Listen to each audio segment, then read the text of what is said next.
as well. So this is 12 with Nex, and in GVG we got what? We got the Imgang boss right now, so that's 13. Yeah, and in GVG. No, that's with no. There's no Magellan's here. Okay, so 14. That's it, just 14 demons? Alright, well that's pretty good. But... Yeah, that's pretty the odds good. are even better then. Wow, that's crazy. Yeah, it is. Actually, it is. I think this is a really great card because the only bad outcomes are Blood Imp, Voidwalker, and Flame. Well, Blood Imp is awful, but Flame Imp and Voidwalker are kind of decent, and other drops are really okay. Well, Void Terror, definitely. Free Void Color is not Void Terror is not really that great, but most of the time it's a really good drop. Anyway. Alright, so back to the game. So we have Handlock, probably some kind of demon Handlock. So a deck that StrifeCro, you know, he just plays it all the time. It's a deck that he seems to be feeling very comfortable with. How does it fare? Does it fare better than usual Handlocks against Freeze Mage? It depends if he runs Mistress of Pain with Demon Heart, an example. Alright. That would be really crucial at some point of the game, but I don't think... If he's running Twilight Drakes, well, why would he run Mistress of Pain, right? Well, you speak of Mistress of Pain, you know what? That's another demon on the list that we didn't take into consideration. Oh, yeah, right. So now we're looking at 15. We must be missing one somewhere, somehow, but... Alright, so... This Doomsayer here just preemptively forces StrifeCro in a position, like a really awkward position. So he would have to use the Dark Bomb. I think you have to, right? There's really no reason not to. When else do you use it against Mage? Perhaps on Acolyte of Pain if it comes out, but losing a Drake for that doesn't seem worth it. Oh, Archmage being drawn so fast, it's really important. Because now you can... You know, this is a thing that maybe not everyone is thinking about, but when you have a card at the start of the game so impactful, like an Antonite as an example, you can adjust the whole game to around it. Like most of the time you would maybe save another card to, you know, you wouldn't save another card to play it with Antonidas because you didn't have him. And now that you have him, you can make a different strategy and save an example like Icelands for turn 8, right? Yeah. So my question is, how much do you like playing Voidcaller on a board like this just to get a 6/6 out? Is that not a play you ever make? That's not bad. Yeah, he didn't do it, but I was curious to know, like, is that a line of play that many people take in circumstances like these? Well, he knows that's less Doomsayer, right? Yeah, so that is the second and last. No more Doomsayers. Xixo's got to find card draw in order to fuel himself from now on. And Doomsayers are so valuable against Handlock. He threw them away really fast, I find, but... Xixo was really liberal with his Doomsayers here, actually. This is one of the most liberal ways to play them. I'm honestly very surprised. I'm kind of thinking about it too. It doesn't feel right to just throw them away so quickly and with unsecured result from them. You know? Well, no, wow, he finds the perfect follow-up. Acolyte of Pain Ping, he's got the Alexstrasza already, and the Archmage, plus Frostbolt Isolance. This is crazy good for Xixo. Notice the effort on Xixo. Oh my god. Well, that's a bit tough here for StrifeCro.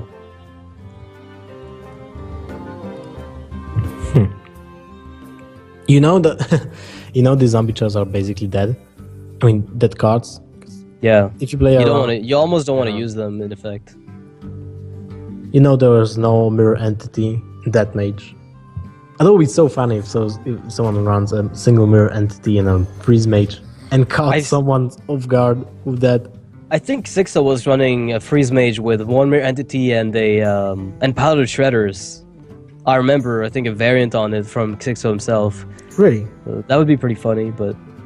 He might have just, you know, not gone back to it. Or that might have been another player, but I remember he was at least running Paladin Shredders. Well, I don't think he popped that Voidcaller just yet. Oh, wow. The amount of burn Xixo's got in his hand is That's unreal. insane. I don't even know what to say. Wow. But now he might mill himself if he doesn't drop at least one of those cards. He's got to freeze something. Wait, he's still going to be milled. He didn't think that through. I think he doesn't have anything he needs in that deck. Because he's got everything in hand, but...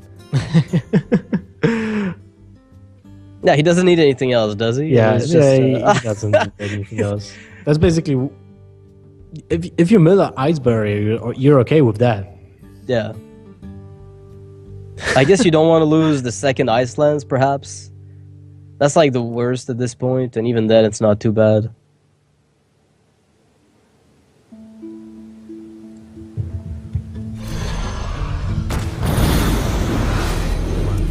Wait, double fireball into pyroblast. Oh my god, he lost the second ice lance. This is like the only card he might have wanted to perhaps maybe think about keeping. And now it's gone. I think that's really a factor. Well, it kind of helps, but it's not going to be the most important thing. Xixo just has to get the fireballs with a pyro, and he's going to be golden. But that was like the only possible card. And he doesn't have the golden mage yet. Haha. Yeah, he doesn't play enough mech.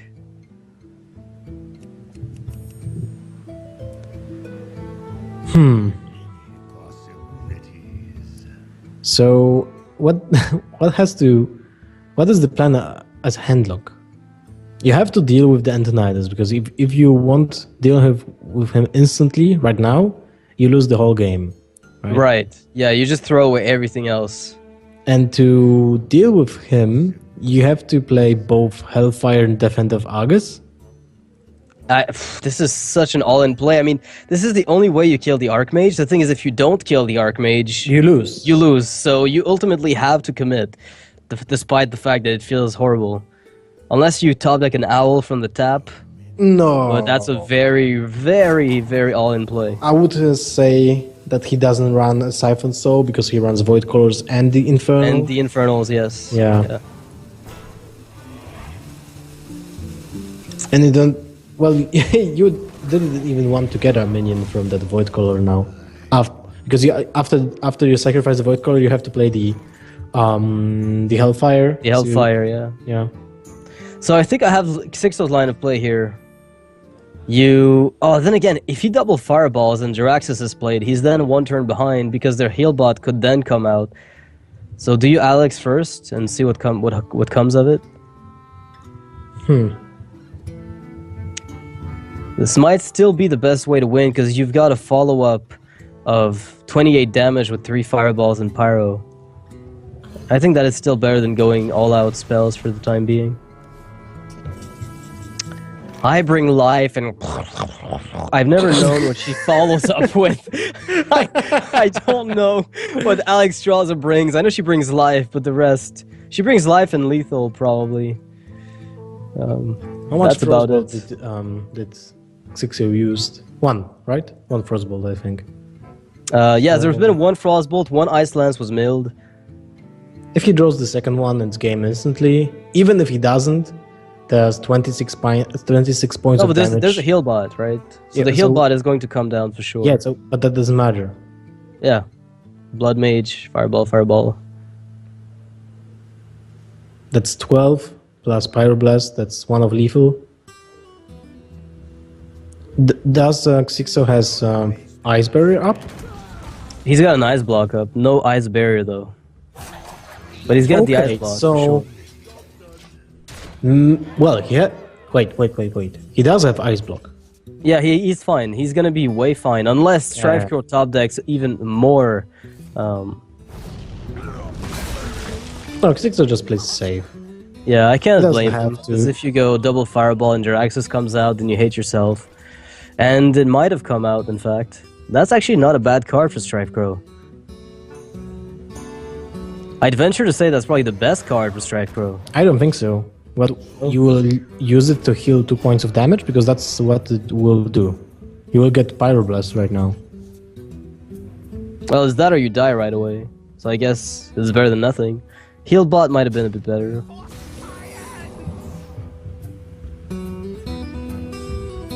Pyroblast! Alright, so now the question is, do you top deck the heal bot or do you not?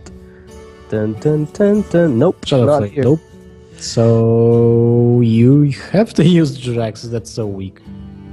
Yeah, it's the only play you really have. But then, if there's a heal bot off the top,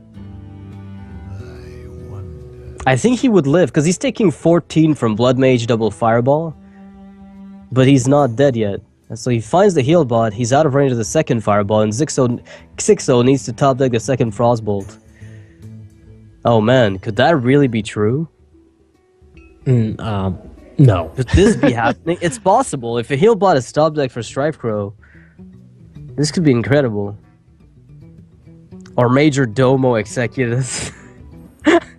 StrifeCro knows that there are two fireballs. And Yeah. he dabbed. Okay, never okay. mind. He doesn't want to play Well, around okay, this. he didn't know there's two. He thought there's like, well, he knew about one. Maybe he didn't count Yeah. on Xixo having two. Yeah, I still think it's a really risky play, but StrifeCro's an amazing player, so he's playing to win, and he might have known that playing the Jiraxis is not a play to win, since it relies on you getting the heal bot as a follow-up to survive it all. So Xixo's going to be taking that one. Pretty straightforward game here. Xixo finding everything he needed in the first part of his decks. No problem there. Double fireball to the face. That's a burnt cooldown. Well, off with you, Warlock. Although he's gonna come back, right? Yeah, it will come back, but that's a matchup that we could have see how it will go, right? Anticipate how it will go. It's not a big surprise most of the time. Well, we mentioned it initially, right? If it was Freeze Mage, it had a really good matchup against Warlock, so that's kind of the expected outcome. I would say that Zoo has the best matchup against Freeze Mages. From all the Warlocks Warlocks, yeah. Yeah, I think Zoo still has the best matchup. Which is kind of sad because, you know, Freeze Mages love to play against Zoo. Yeah, but sometimes you don't find what you need, and when you don't, you lose right away. When you don't find that first AoE, it's the first AoE that's really a big deal against Zoo. Once you get the first one and you stem the bleeding, you can usually draw enough that you find the second one, but if you don't have the first, you're out of the game. So that's kind of the reason why Zoo has that edge, because there's a few times they can slip around the top decks from the initial Freeze Mage's hand, but the longer the game goes on, Freeze Mage is more favored. And I think now with the Void Colors being omnipresent in Zeus, they have also additional ways of dealing with the mage, because then you gain a creature of charge, basically. Free of charge too. Haha. Yes, that's right. A free of charge minion. Damn right. Yeah. So yeah, I mean, Zoo did get a matchup that's even better now with the advent of the Void Caller and the fact that we see Mal'Ganis now even in Zoo. I not necessarily Zoo, but it's like mid-range Demon Lock with a really heavy aggro approach, where it looks like Zoo, but it's also got really heavy elements of mid-range Warlock to the point where they kind of intermingled. And you can't really make the difference between both. But in those decks, Void Caller is a godsend, especially against decks like Freeze Mage. So we'll have to see what's going to come up. Oh, Xixo will be playing Shaman. Shaman against Hunter. So if this is the aggressive Shaman, then the Hunter is the worst matchup at all. Well, it's still not super bad. It's not like 20-80 or something like this. It's still like 60 for the Hunter, I would say. It's not that bad. I even think Shaman right now is beating Hunters in general in the metagame right now. We see like Shamans are doing really well against Hunters. You mentioned the Failreaver archetype earlier. There's a few ways you can negate that as Face Hunter, but ultimately you still get punched in the face for more than you can answer. Like you can deal a lot of damage, but the Shaman can somewhat remove your board, taunt up behind totems, and unless you've got a really good Hunter's Mark, that one can be really problematic. Well, yeah, but most of the time you just lose. Yeah. All right. Skill we'll see command how that to the goes. face. Yeah. Bypass everything. Hit face for 5, and then quick shot into quick shot into kill command. Well, I think most players are now playing one quick shot instead of two. Right. Yeah. That was a huge. Everybody loved playing 2 initially because they thought it would fit, but it's really hard to cut a really refined deck like Face Hunter. Yeah. Yeah. Okay, so this is a mech Shaman. So I would say we'll seed Failreaver. Probably. I mean, I'm hoping I do. I would love that. I mean, Robot Thrall is a really good deck. If that's the one. Low tap. That can save him. That will save him at some point. Alright, Abusive Sergeant on the board, wow. That's not great. It's a body at least, but... Do you ever just... No, you don't Earthshock that. I wouldn't say so. Yeah, I don't think it's really a good play. You've got so many good Earthshock targets in this deck. You can drop the Mech Warper because Hunter doesn't have much options when it comes to trading for additional point of damage. The only option is Glaive Zuka. Yeah, it's Glaive Zuka, but everyone is playing one Glaive Zuka nowadays. Because of the quick shot. Yeah, quick shot is taking the slot of the second one. It's really clunky sometimes to have 4 weapons in your deck. That was one of my main criticisms of Face Hunter, and when, you know, quick shot came out, I realized one of those weapons was going to get cut out to refine the deck even further. Wow. Now Earthshock that is convenient. Really great. Yep, I agree with you. Would you use both? You have a point. It's not even that terrible. I would say I would use both. No, wait. What about I think that's a bit of an overextension. Totem Up? What about Totem Up and killing one of the creatures? Yeah, you kill the 2-1, and then you see what he does with his Mad Scientist. Oh, never mind. Change plans. So he used the initial thought process of ours. No, you can play a minion on the back foot and force a trade anyway. Thing is, there's no follow-up aggression from Xixo right now. Like, he doesn't have... There's a quick shot. A 3-drop. Animal Companion. If it's a Huffer, then it's great. Because Xixo has to drop a 3 mana or 2 mana mech. And there's not so much options when it comes to that, right? And he didn't have it for the mech warper. Because it will use 1 mana, so you would see the mech instead of the Cogmaster. Most of the time. If you unleash, you can keep 1 hound. Well, you can, but do you want to? I think against Shaman you might get better value out of the unleash later, but I don't even think it's bad right now. I think it's actually pretty solid. I would go for the Animal Companion. If it's Misha, it's great. If it's Leok, it's not bad. If it's Huffer, then it's kind of okay-ish, but Huffer would be the worst option.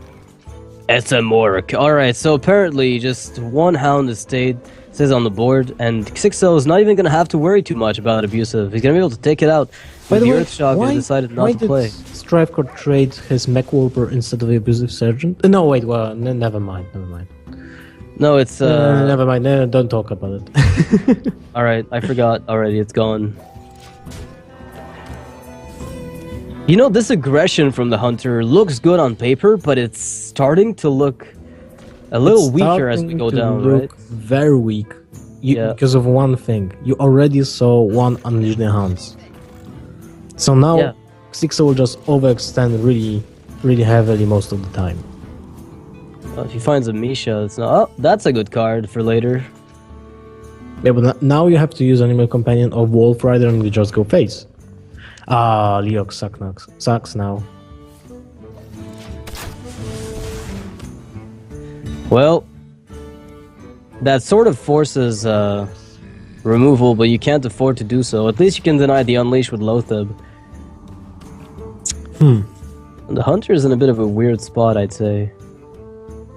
A really weird spot. Then again, the Explosive Trap could help negate the board. So I think you just go Wolf Rider Abusive, Hero Power full phase, then Explosive Trap, play a 1-drop, then Quick Shot for card draw. And you just go like full out aggression. That is probably your best bet at this point if you're StrifeCro. Unless you want to trade into Loatheb. That's also an alternative, but I don't like it. This is insane amount of damage right here. Yeah. 6, 8, 10 points of damage. I don't think you can afford not doing that. This is way too good. This is the winning play, and it's not so hard to do it, actually. That's the reason why a Face Hunter has a face in it. So I have a solution for all those of you who might want to play a good deck against the up-and-coming Dragon Consort Paladin. It starts with F and it finishes with Ace Hunter. So just play that deck when Paladin comes out. Yeah, F. It starts with F, but Ace Hunter. So, that was a really old computer game, I think. Ace Hunter. What are you hunting? Aces. What do you play? Poker. Oh wow, double quick shot. All right. That's still not bad. Yeah, I think you just go full face. Explosive trap, quick shot, quick shot. Then you draw even a card at the back of that. You don't need the second card now. So what about explosive trap, hero power, quick shot face? Yeah, but what if you find like a Dr. Boom and then you can't play your other quick shot? That's devastating, right? What? Who plays Dr. Boom? In Face Hunter? In Face Hunter. I'm just trying to have hope here, Lothar. I'm hoping somebody's not just playing face cards. You have hope that someone plays the overpowered card in his deck instead of, let's say, Arkengrön. So what's the line of play that you take here in this position? You do nothing. Escape concede? Alright, well, that was a great line of play from StrifeCro. Crackle face, hit for 2, concede. Yeah, that's probably it. Alright, well, Xixo's gonna take... StrifeCro's gonna take a win here against Xixo, so his Shaman deck wasn't quite prepared to deal with the Hunter, but that doesn't mean it won't necessarily get a win against StrifeCro's possible Mage deck. We talked about that a bit earlier. We still haven't seen StrifeCro's Mage deck, and if Xixo's well prepared, maybe his Shaman deck can take it. Well, So, we'll have to see what type of archetype is it still. So we'll get that information in a few seconds, I hope. StrifeCro is going to be playing Mage for the next match, so we will definitely see what StrifeCro's Mage deck is. I would pin him on Mech Mage since, you know, we've talked about it. It's a deck that he thinks is one of the strongest. A little bit like Life Coach, in fact. You know, Life Coach did say that Mech Mage was one of the strongest for a while. I don't know if that's still his opinion at the moment, with BRM having come out and the metagame being shaken the way that it is. But I'm not sure yet. Well, we didn't evaluate the whole BRM until we have like all 5 wings, you know? yeah, that's right. It's really hard because it's like a week-by-week evolution of the meta. Everything is still on a shifting sand, so it's really tough to make a really objective evaluation. But for the time being, the metagame, it's funny that we have tournaments in an ongoing, evolving metagame. We saw Emperor, I think, is the only card that really, changed everything. Garo was playing some kind of Blackwing tech a little earlier, but besides that, Quick Shots saw appearances, but we didn't see much of the whole thing in general. I wonder if the Fire Guard Destroyer for Shaman will spark some new decks for them. I think so. It's a great card.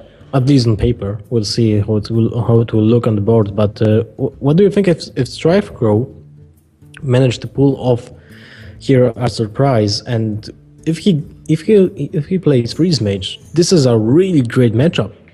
For Freeze Mage, yeah, it generally is, isn't it? Because you get Shaman and Rogue.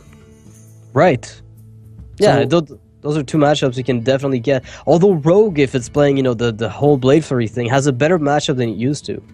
Well, it has, but it's almost the same as against Handlock. If you Right. get that big Blade Flurry for the win, then you will win most likely. But without that, basically just chipping off 1 point of health from the mage, and that's nothing you want to do long It's term. 8 turns to go through an ice barrier. Like, that's going to take you forever. That takes a while, I would say. Yeah, welcome Okay, to Poke so Town. StrifeCro will play now the mage, and will be still unsure for a few more seconds what type of deck will that be, and Xixo will play with the shaman. Yeah, so it's going to be Shaman versus Mage. We talked about that. I'm curious to see whether or not Xixo's Shaman is going to be able to take it against the StrifeCro's Mage. He might have planned for Mech Mage, and if he targeted that matchup, I think Mech Shaman has a really good chance. It's got the ability to counterburst and also wipe the board, often more effectively because of a Storm, something that not every Mech Shaman runs, but typically you'll see a one of in those decks to counter other aggro decks and snowball the lead. Mm-hmm. I wonder if he's playing Lightning Storm in that deck. We'll have to see. I'm not sure. Honestly, I have no idea. Yep. All right, we'll have to see what ends up happening. So Mage versus Shaman. I'd venture to say StrifeCro is going to be playing Mech Mage, but we'll have to see the starting hands. Oh, Yeah, and it is Mech and Mage. it is. And we I'll see a fix Full you. Reaper. Oh yeah, I can't make that voice. That's one minion I can't impersonate. I don't even know what kind of voice it has. Oh, it doesn't speak. It's like just a sound. Yeah, it's a sound that I've had nightmares with when I was younger and I played in Burning Crusade, because they would ambush you while you were running around Hellfire Peninsula. You would get stomped on. Why the Fell River doesn't have a stealth? It should. It really should. That card should have stealth. Actually, you know what it should do? It should play itself from your deck when you get it, and have like it mills like 10 cards. It should just play itself as soon as you top deck it and have stealth. And you mill 10 cards for each card that the opponent plays. That's what it should do. Alright, so very, very solid hand here for StrifeCro. Yeah, that's true. It's missing a Mech Warper, but honestly, that's not a big loss. That's like 2 Flame Imps turn 1. Feels strong. Really strong. And the Annoytron, wow. That's a huge drop too. Yeah, this is going to force Xixo to play very defensively here. I don't think that's something you want to do as the Shaman. So this turn Mech Warper, next turn into Rock Bite or Hero Power, or if there will be a Annoytron, then Earth Shock. Most likely. So do you just play? Do you play Annoytron trade, or do you Annoytron hit for 6? I think you play Annoytron and go 6 for face, but this is greedy, so it will backfire. Alright, he just goes for the face, which makes, I think, he goes for the face with only 3 instead of the total of 6, which I think is a bit better of a play. That does not solve all his problems. There's still more minions to come. Oof, ouch. Double Earth Shock Rock Biter. That's got to feel bad. That's painful. You have to do it this turn because you don't have time for upcoming turn. Turn 4 will be Yeti, and you don't know what will happen in turn 5, so you basically count on drawing Fell Reaver on turn 5. You hope to get it on curve, because otherwise it's going to get really, really tricky. He only finds a Cogmaster. That's not quite that. Fell Reaver will be really insane in this matchup, because most likely Mech Mage will drop the the card will drop the cards as fast as possible, so his hand will be really low, and there will be no possibilities of spamming you and milling your deck. Spamming and milling. Lava Burst. All right, so the problem is, if you play it now, then you're overloaded next turn. That's a really big deal.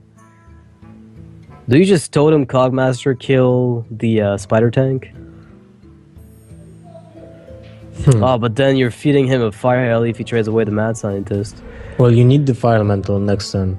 That's for sure. You have to play it next turn. Man, he wishes he had an Earth Shock right now, I'm pretty sure.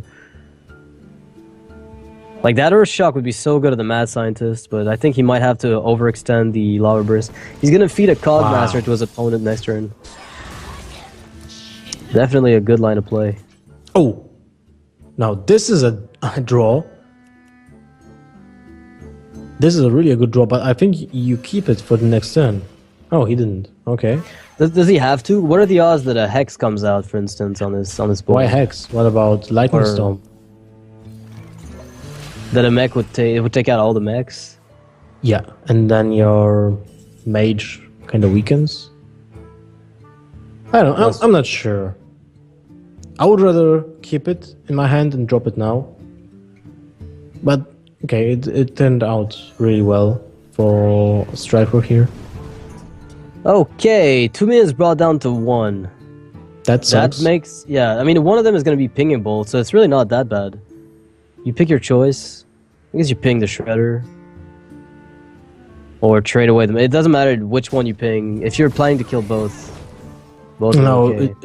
it would matter. Now, if you would ping the Piloted Shredder, now you could have traded, right? With the Mad Scientist for the use. Right, instead of trading with the 2-1. But it's ultimately the same, I think. You lose the same minions in the end. Oh, yeah, you're right. You're right. Alright, well, Xixo's position is looking a bit better now, because he's only feeding a Cogmaster to his opponent as opposed to something amazing, but StrifeCro has another Mirror Entity in hand.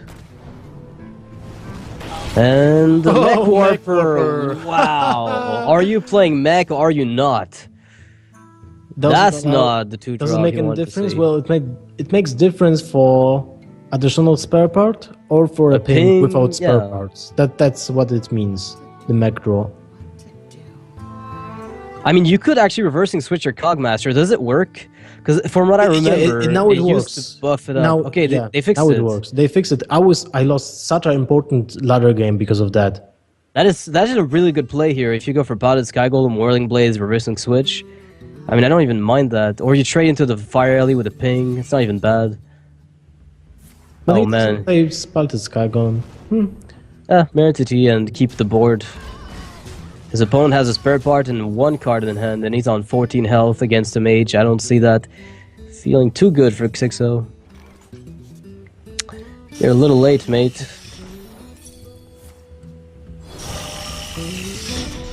Yeah, definitely don't want to feed him a Fel Reaver. So there's 3, 5, 2. Oh, it's almost lethal. Ah, that is lethal. That's lethal, yeah. Interesting. Really bad draw for Xixo though. Like he didn't have a creature for turn 1, turn 2. Yeah, his curve was off, and the double Earthshock on Anoa Shuan was really frustrating for him, I'm pretty sure. That's got to feel horrible to get... to be forced to do that effectively. And now Mechmage from StrifeCro is taking a win, which means that if the plan from Xixo was to target Mechmage, that's not going to work at all. And that leaves StrifeCro again with 1 deck left, I believe, which is his Hunter... No, his Warlock deck at the very end. His Warlock, right? yeah, his Handlock. His Handlock against the Shaman. Shaman's pretty good against Warlocks typically, but the Mech one has a bit of a tougher time because Dark Bomb and Hellfires on their own are enough. And if BGH is in... bad. You have Lava Shock also. I mean, does he play Lava Shock? Okay. Lava Burst. I was going to say, does he play Lava Shock? Because that's a card that I was expecting to do something to maybe bring up a Bursty Shaman. But I think we're going to have to wait for the Fire Guard Destroyer to see all that really shake out completely. For now, I think it's not so important to play Lava Shock, but I agree with you here. Maybe the Destroyer will change something. Yeah, I'd hope so. I mean, it'd be nice to see the card. It's probably the best 4-drop in the game after Powder Shredder or on par with. Probably, right? Yeah. By the way, awesome. this weekend is Kinguin for Charity on Friday, Easter edition 2015, with 16 top players. You know that? Did you know? What's happening? The Kinguin for Charity event this weekend? Yeah, we have it. Friday. It's starting on Friday. Yeah. Friday, Saturday, Sunday, I think, throughout the weekend. It's going to be the charity event with Child's Play Foundation. So, you know, it's an organization that we continually support at Kinguin. So it's nothing new, but this is going to be the Easter event, the Easter edition of the Kinguin for Charity event. But many new players will be introduced this with this edition, you know? So which ones? I don't know if I can say. Aha, okay. Let's not say then. But you will not see the repetitions of players from. I mean, the players from the previous edition will not appear in this one. Okay, so it's going to be a fresh roster, effectively. Yeah. All right, cool. That's nice. Something interesting for the viewers and for the players too. All right, so the next match will be Xixo versus the Shaman. Xixo Shaman, versus the Warlock from StrifeCro. So it's going to be the matchup that we talked about. If Xixo gets an amazing start, things could go well, but otherwise it could be somewhat difficult. I mean, if the Warlock gets the mid-game, you've got Earthshock for Twilight Drake, so you're usually okay on that front. If you have an Earthshock for Twilight Drake, the Warlock is such in a world of hurt. Yeah, in such a bad position. I can't even start on how bad it is for the Warlock. But you have to play it at turn 4, or you don't play it at all. You drop it. The thing is, like, you might not even want to tap for it, right? Like, you don't want to over tap just because you want to get it big, because ultimately it doesn't matter if it's got 20 health or 2. The Earth Shock still one shots it. That's true. So the longer the game is being dragged out, the higher are odds of drawing the Earth Shock. So playing the Twilight Drake mid game or late game doesn't make any sense. Yeah. I don't think it makes much sense against Shaman unless the Shaman played it already on other targets.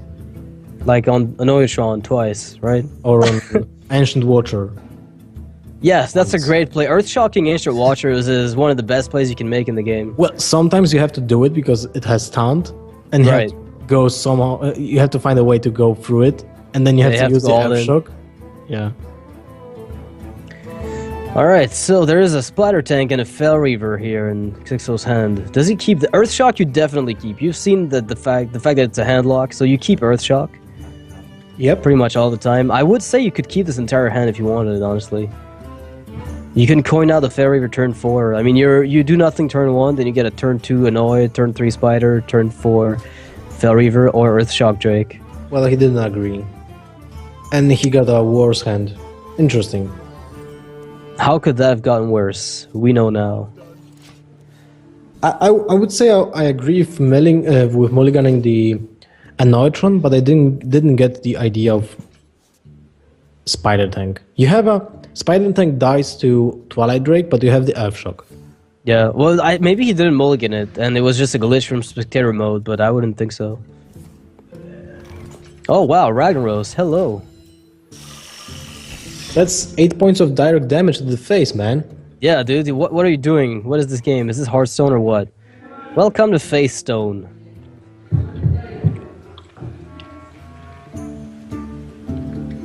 It's so hard to stop a deck that has a good, aggression rolling.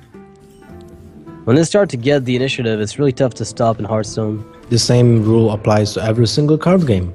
Yep. Alright, so... Well, he has the Shadow Flame and the Ancient Watcher, which can be really crucial. What about dropping the Void Color right now?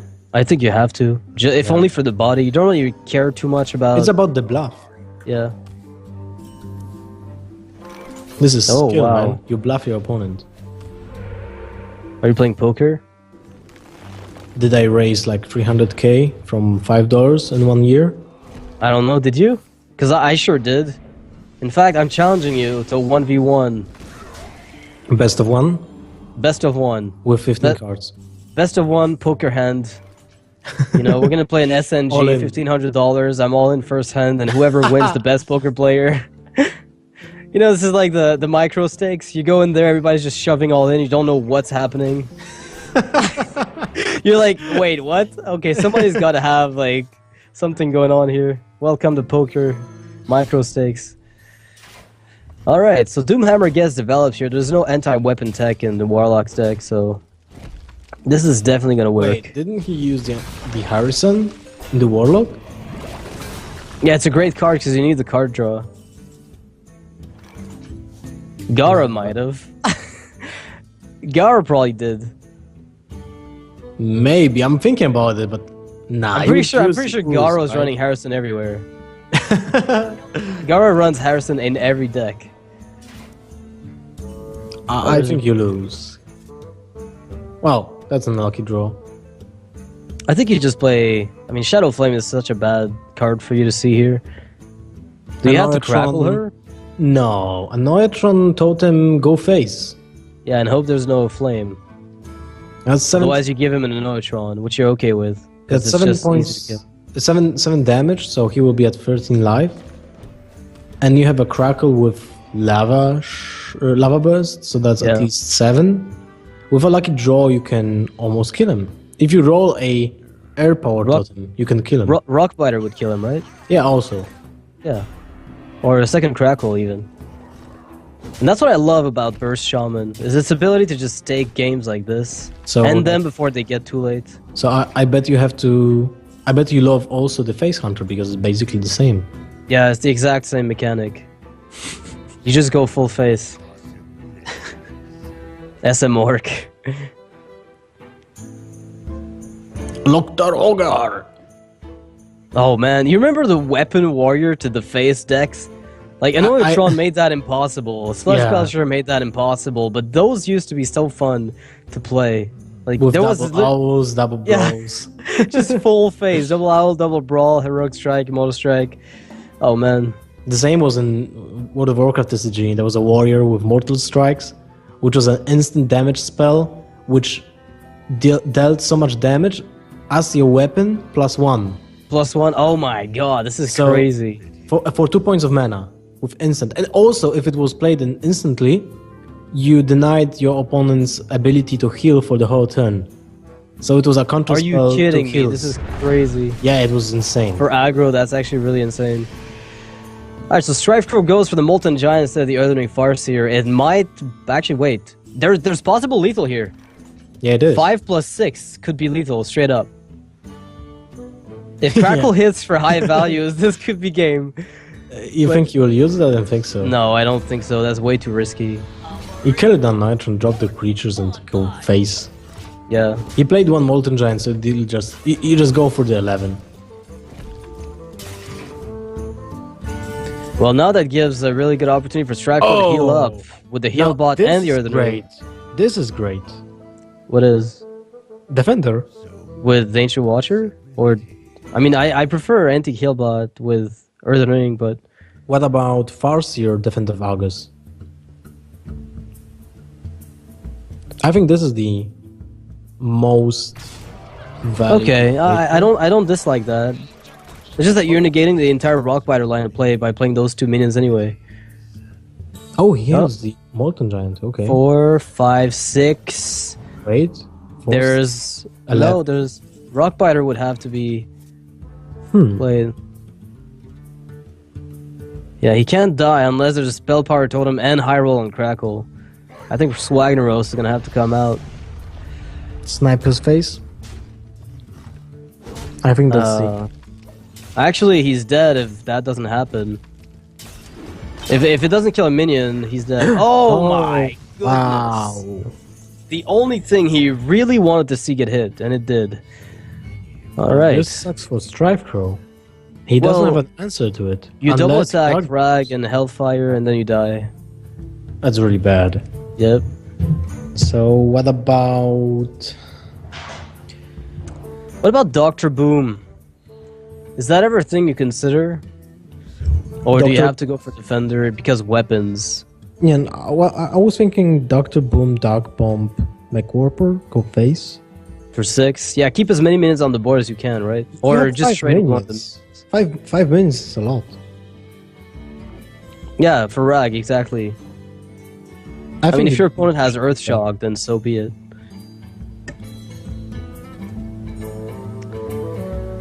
Oh, he's gonna kill the Rag. Make sure he doesn't want to get sniped. Wow, or at least StrifeCro it's a plays safe so play. safe. Yeah, That's safe play. That's the first time I actually see him playing like that. You know, I think he's still dead no matter what. Rest in peace. 5, 7, 9. Yep. Yeah, he's dead. No. Yeah, he is dead. Is exact. Yeah, it is exact lethal. No. Oh wow, that is exact lethal with the lowest possible crackle. Which is funny because he died because he played safe. Yeah, he played too safe and ended up losing the game as a result. So StrifeCro is going to lose this game. Xixo is going to take a win with a Shaman deck. So this is going to be Warlock versus the last deck from Xixo, which I believe is also Warlock, unless I'm mistaken. Wait, let me check. Rogue. Rogue. Okay, Rogue versus Warlock. Oh, wow. Well, what do you say to this matchup? I think it favors the Warlock a lot. Yeah, I'd venture to say that as well. It's just, it feels... The amount of saps you've got is limited.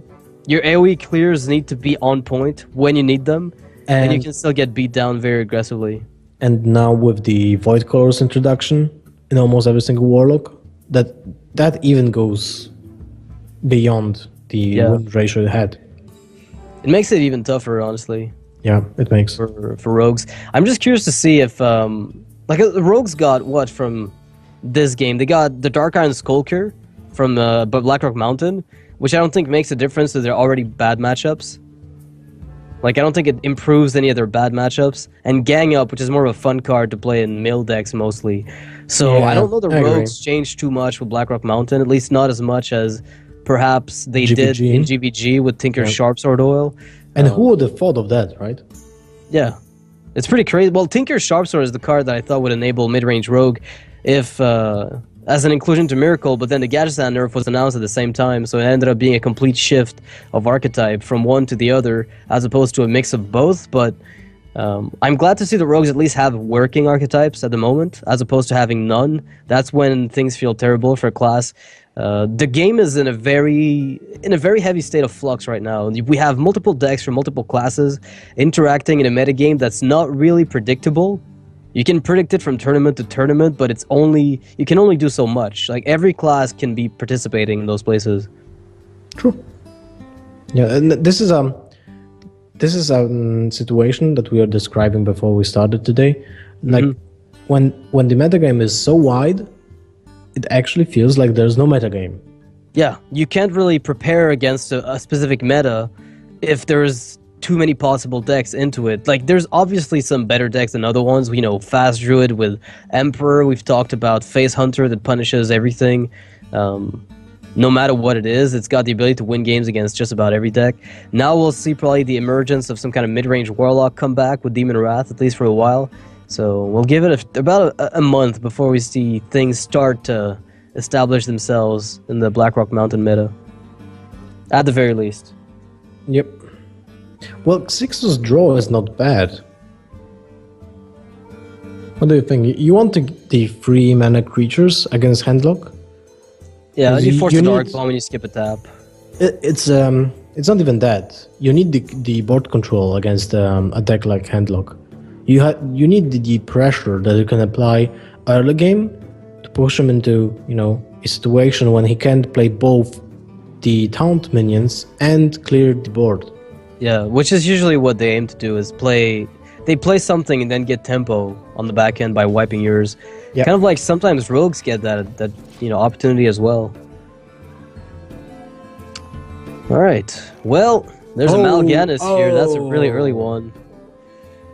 And 2 Void Cores. So you try to... I think you tap on turn 2, go Void Core turn 3, Void Core turn 4. Yeah, assuming the first one doesn't die, but either way, I think the only minion that's going to come out of that Void Caller is Mal'Ganis. The most unfortunate draw would be Jiraxxus, I think. It's not so bad. It's not bad. It can be sapped because you can still play it like hero power, and as a master hero, and it's really hard to kill it.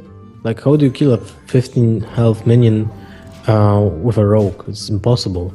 Yeah, you really don't. You just sap it and hope for the best. If he gets the Defensive August or Sun Fury taunt, then it's basically unkillable or undealable unless you sap. So prep sap Edwin? Yeah, I would say so. I mean, it sucks that you're using a prep on a non-Tinker's play, but I feel like ultimately that's your best line of play. Because the coin's been used, so you won't see a Belcher. You might be able to sneak minion, in. Man. Yeah, that's really tough to kill. BGH doesn't even do it. You have an owl for -4/-4, but that's basically it. And no more Siphon Souls, and even if there would be a Siphon Soul, there's still turn 4. So if you're a StrifeCro here, do you play the odds with the Void Caller number 2? I think you have to. Yeah, you have to. Hellfire basically does nothing. I'd play the one on the right, though. Yeah, the same he sapped, right? Yeah, you don't want to tell him what you've got. Alright. Well, it's still not a bad position here for StrifeCro, not one bit. It sucks that he's gonna have to surrender the early and mid game, but he might be able to transition into a very solid, late game if he lives, which I think he's in a position to. If Xixo doesn't sacrifice the Farseer and the Falnos, which will be odd to do right now, then he gets punished like so heavy, because StrifeCro he can kill anything though, right? Because he can kill Mal'Ganis if he wants to. Well, look at this. Next turn, Hellfire first, sacrifice Void Caller into Edwin. And you have only the Violet Teacher will be on board, and most likely will get a Mal'Ganis, and maybe even second Void Core will be better, because then you sacrifice the second Void Caller. Yeah, I get that. Then you get Mal'Ganis for sure. It's just a matter of seeing what happens here, because that Violet Teacher is not dying right now. It's not dying, but you're okay. We don't have answer to the 1/1s to respawn. That's the only issue. Is you don't have. It's only 2 2 cards in Xixo's hand, so I would go for the Hellfire and sacrifice the Void Core. Yeah, anyway. It's the best play. Like, the only time where that backfires is when he's got another sap, and then you end up in a really weird spot. But that you can't play around the second sap here. I don't think that's realistic. Yeah, I don't think so either. Well, let's see what StrifeCro finds off that Void Caller. Is that gonna be Mal'Ganis? Or is that gonna be the Void Caller number 2? Alright, so Xixo might not be... That's not so bad. Yeah, he That's might not so even bad. doubt that there is a Mal'Ganis there, since this Void Caller came out. Prep Sprint. Oh, wow. This What is a so crazy huge. draw! Wait, is that lethal? Dagger Prep. Oh man, that could be. It could be lethal if he finds 50-50? No, 50-50. No, it's even less than that. Come on. Less than that. Oh, 33 esports. Got it. Esports. Oh my god. Esports. That chance. Holy hell. Afian is laughing now. Wow. Somebody out there